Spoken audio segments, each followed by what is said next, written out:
Alright, let's talk a little bit more about the MK-1 bow and the Varuna loadout that I used for the last level cap. Of course, for the primary, I would already change, would take the Paragale, call this build the problem solver. I think corrosive should work pretty fine. Of course, I'm using primary dexterity. Better would be deadhead, but let's just keep with it. Also made a new appearance to make it look, it looks like more like a creature. Come on. Looks interesting. Let's talk about Varuna. This is the build I used.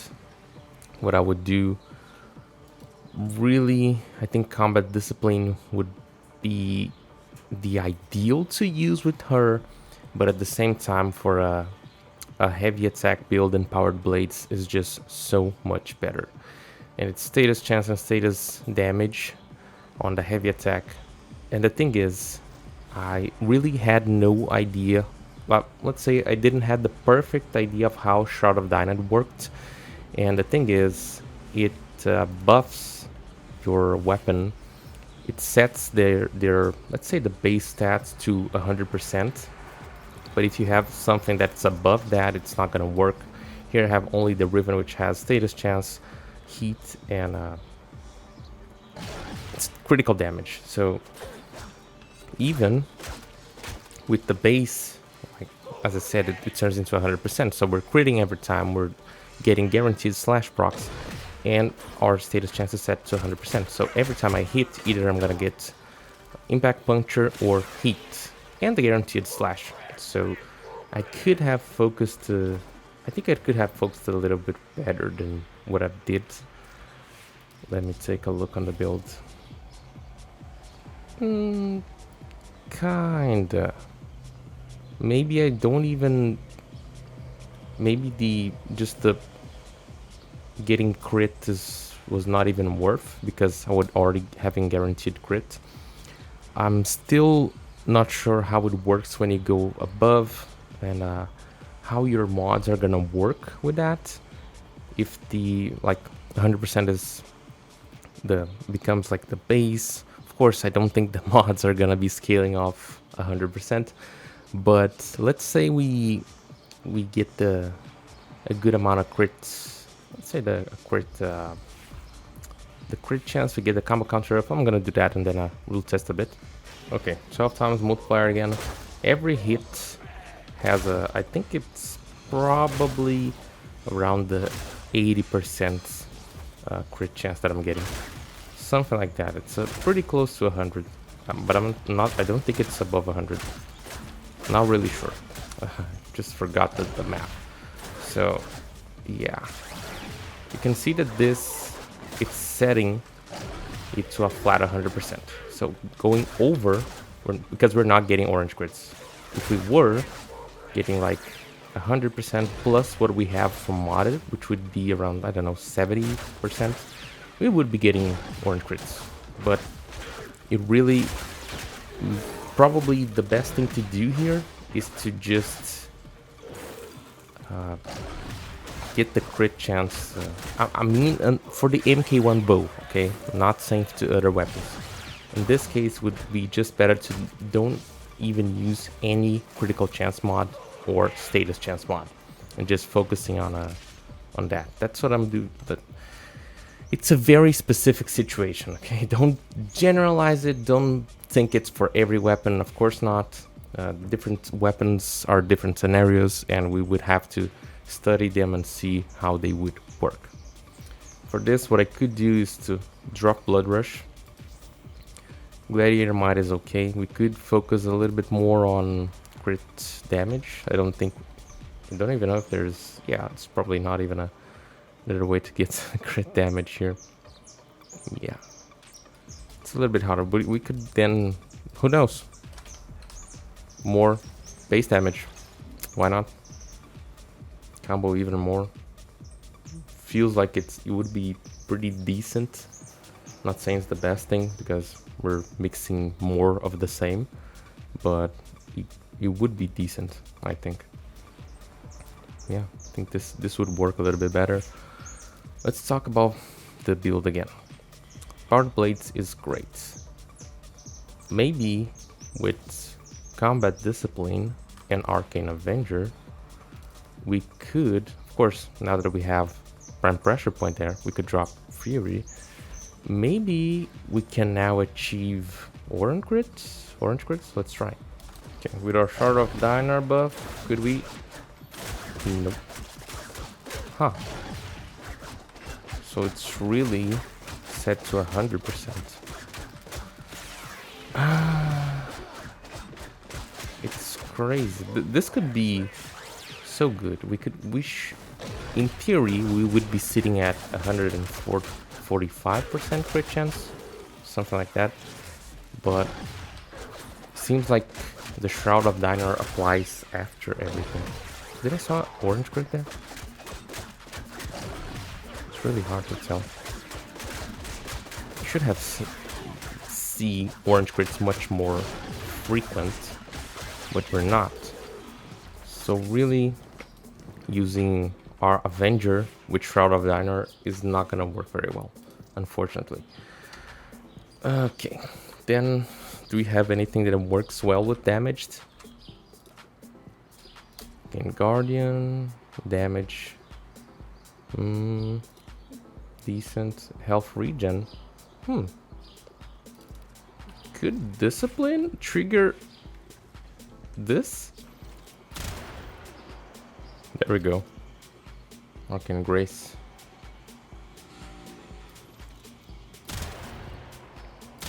Now if we're trying to really lose health, might not be the best thing to use, but it is an interesting arcane, or interesting interaction at least. Arcane Agility. My god. Jesus. Without it, with it, my god, it feels so good. Jesus Christ.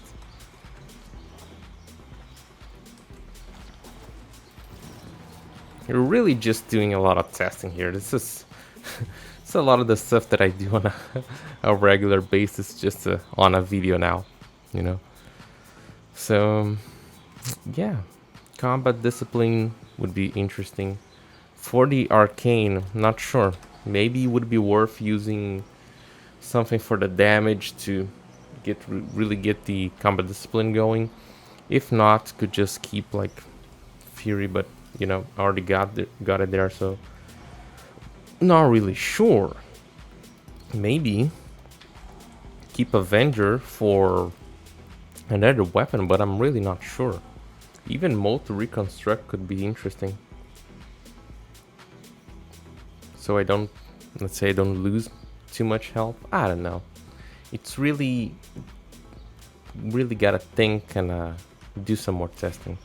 I did had the Cane Dragon Key equipped, so my shields were much less than normal.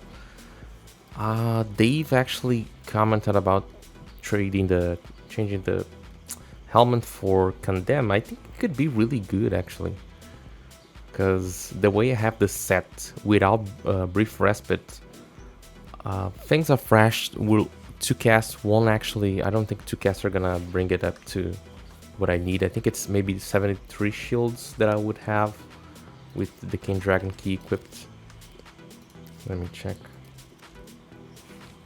It is shield 300. It's not showing. 75 shield. Yeah, I think 2 casts will actually get it up to. Let's see. Yeah, 2 casts are not enough.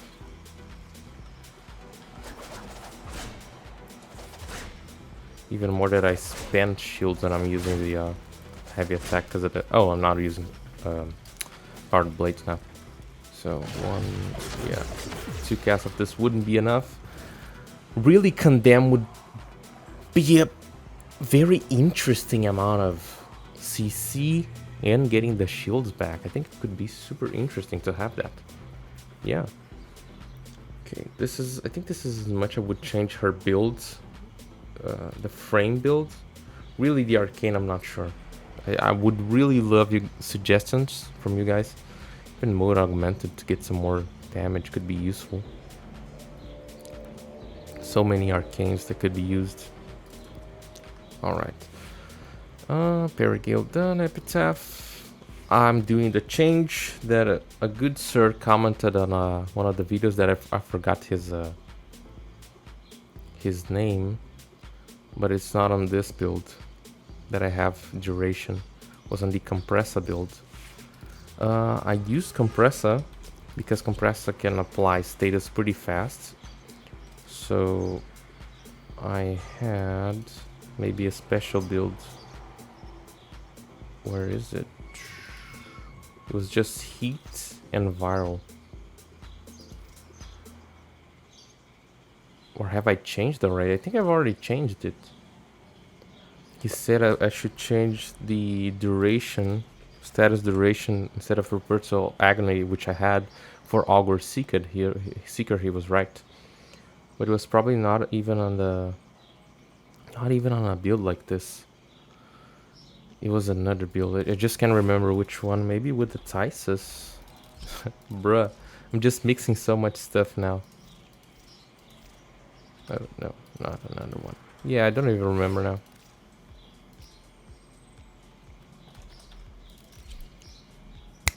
Okay, I had the compressor. I don't even remember. I think, yeah, this was the build. I had it because of Augur mods. So, pretty okay. It's getting the shield, but if I'm ever trading to Kaden, which I probably will, would have to see. It would still be good, but for the bow, I think this is a pretty decent change. Focus would keep the same. Companion, I took the Panzer Profiler. Still think it is a pretty decent pet to have. But now I'm not gonna depend on him to get my energy. But now let's talk exclusively about the MK-1 bow. Alright.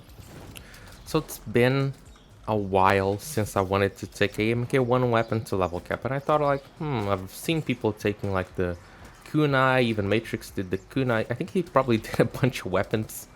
Yeah, right, Matrix, right?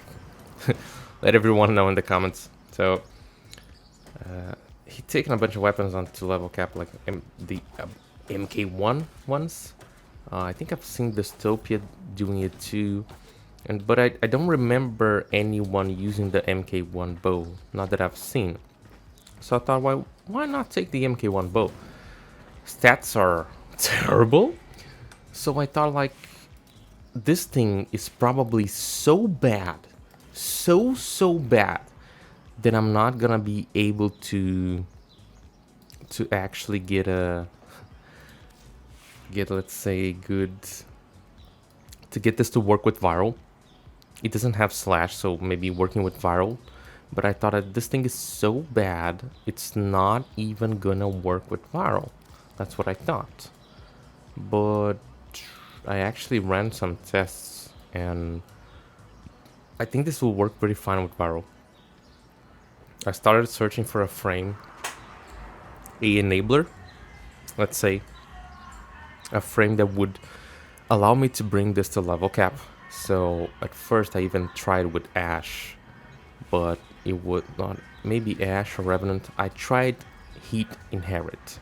I thought like, this isn't gonna work with viral. I have to use something that's super powerful, and unfortunately it's gonna require some rivets and stuff. And then I thought like, let's try the Heat Inherit. But even with a good amount of status chance, weeping wounds, and everything working out, this was the build I was trying. It's not good enough. It's really not good enough for Inherit. It's too slow with Inherit. So I thought like, after running the level cap with Varuna, I thought like, there is one thing that I'm seeing that looks quite familiar during the run. Take a look at this. Okay. Does it look familiar?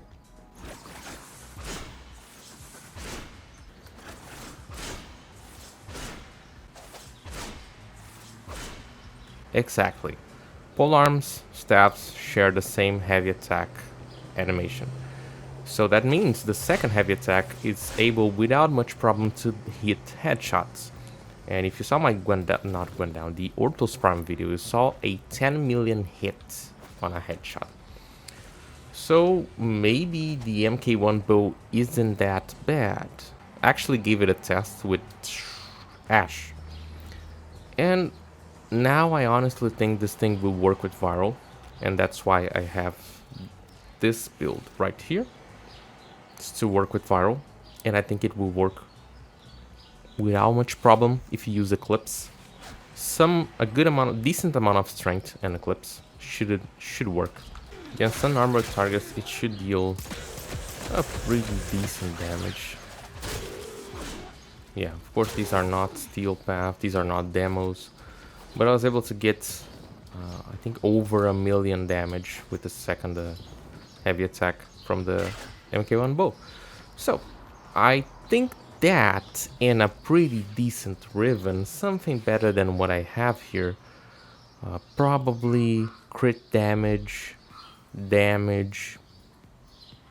to Grenier, maybe, who knows, could potentially, not potentially, it will work.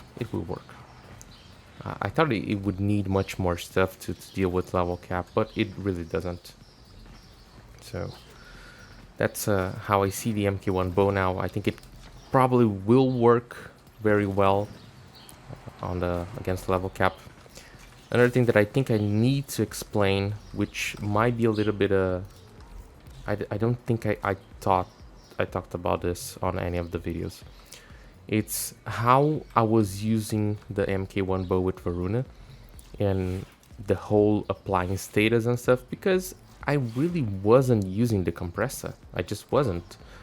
I just had it for the auger mods and probably once, I would say a maximum of 3 times I've used it to keep the heat procs on the demo. Because when I did get them, they were pretty powerful. I was able to get until wave 35 just killing the demos with light attacks without using the heavy attack. Just this doing a little combo.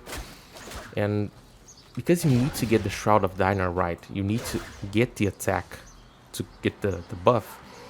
What I was doing was getting close to the demo, using an attack, priming it 2 times with the second skill, and then just keep attacking. If you're fast enough, you're able to do this, prime 2 times, and still deliver both heavy attacks. You could see it was just enough time.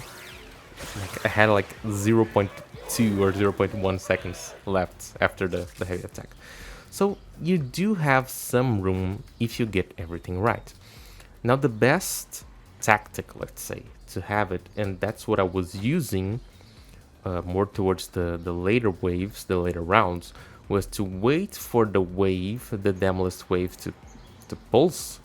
Then I would use the Magus Lockdown, Armor Strip, prime twice, and then straight away use the heavy attack twice.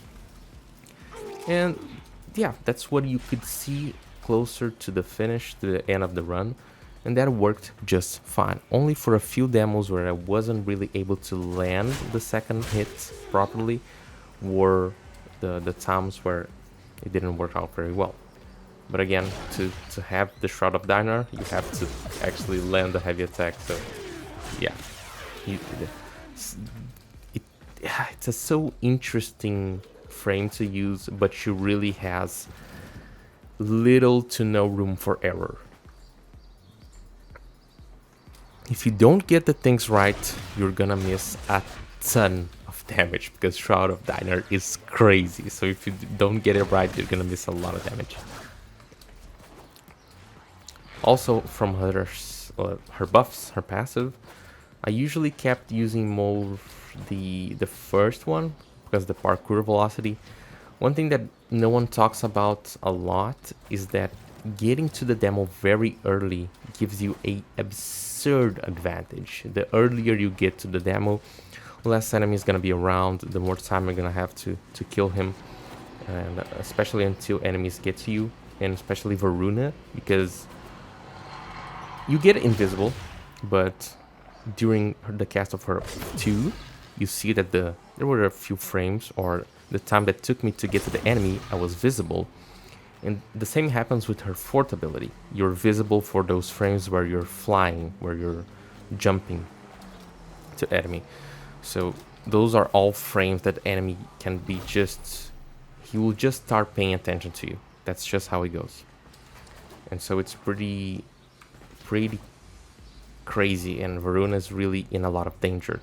It's so easy to get killed as Varuna. It's insane. A Nox just needs to look at you and you're dead. It's just how it works with any other stealth frame, but as soon as you attack with Varuna, you're out of stealth, out of invisibility. Other frames, that's not how it works. It's not how it works for Ashe, Loki, Ivara, you know, so they just work a little bit better with stuff like this, because Nox deals toxin damage with his attacks, so he's gonna one-shot you. That happened to me a lot, and it got me really mad. Second passive is pretty useful for especially Eximus, and yeah, you'd just be avoiding the heat procs from Arthuss on Eximus, other elemental buffs that the enemies might get with the conduit effects you'll also ignore, so it's pretty useful. But after you start using her first passive, you just don't want to use her without it. It's just so good. It feels so fluid. You feel like you're the master of movement, let's say. It's amazing. Yeah, you're just able to move so fast. It's amazing.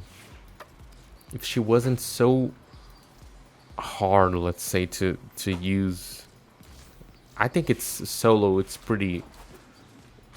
really not the easiest thing to use, not the easiest frame to use. If we're talking easiest frames, it's not even close that it's Revenant the easiest to use, but yeah. Whew. Let me think if I have anything else to say. Yeah, you could make your builds completely around her 3rd passive and just get some heavy attack efficiency. I think that would work out pretty well, because you would have an extra mod slot. But once you really start, it's so entertaining to play her on level cap, because it's kind of hard. So you having to do extra stuff might not feel very good for you, but it's really up to you what you wanna, how you feel comfortable playing her. But she is really one of the coolest frames out there. She really is. I think she doesn't have a proper place. Like, I think she's a frame for a mission type that we don't have in the game, but still you can use her for a bunch of stuff. And she's decent on disruption for a solo. That's at least my experience. You can use her, but it's gonna be, I don't think it's gonna be that easy unless you find a helmet that really makes a absurd job on getting her, making her alive. Yeah, that's are my thoughts on Varuna, on the MK-1 bow, on the build. Let me know what you guys think in the comments below. Leave it a like and consider subscribing.